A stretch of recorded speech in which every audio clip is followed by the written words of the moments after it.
Si vous prévoyez recevoir de la visite à Toronto ou encore de visiter Toronto cet été, préparez-vous à payer beaucoup plus cher pour l'hébergement. Le prix moyen pour une nuitée dans un hôtel du centre-ville a atteint 307 $. C'est une hausse de 28 par rapport au niveau pré-pandémique.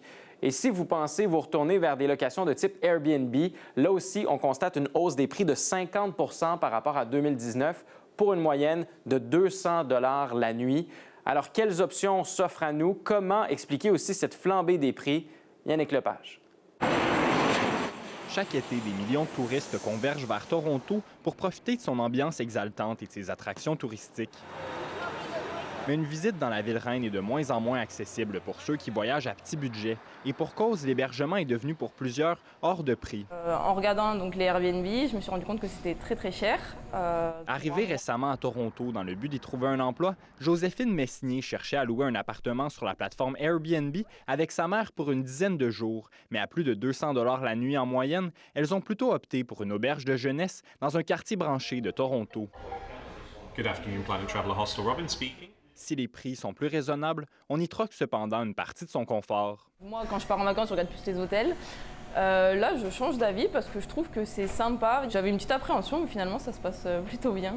La voyageuse française est loin d'être la seule à chercher des options de rechange aux hôtels. En avril, le prix moyen d'une chambre au centre-ville était près de 30 % plus élevé qu'avant la pandémie.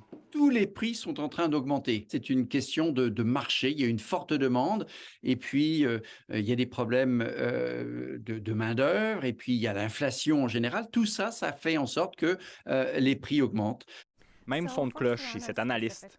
We're just starting the busy period, so I do expect rates to increase. Avec la reprise des événements et le retour des touristes, elle s'attend à ce que les prix continuent d'augmenter tout au long de l'été.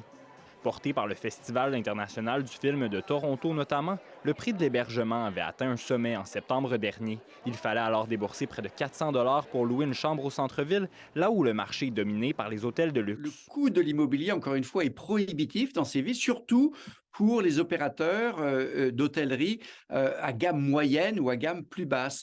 Les seuls qui peuvent s'en sortir, ce sont ceux qui vont demander un prix très fort aux clients. Face à cette conjoncture, les voyageurs à plus petit budget sont forcés de s'éloigner du centre-ville, là où les prix sont plus abordables. Ici Yannick Lepage, Radio-Canada, Toronto.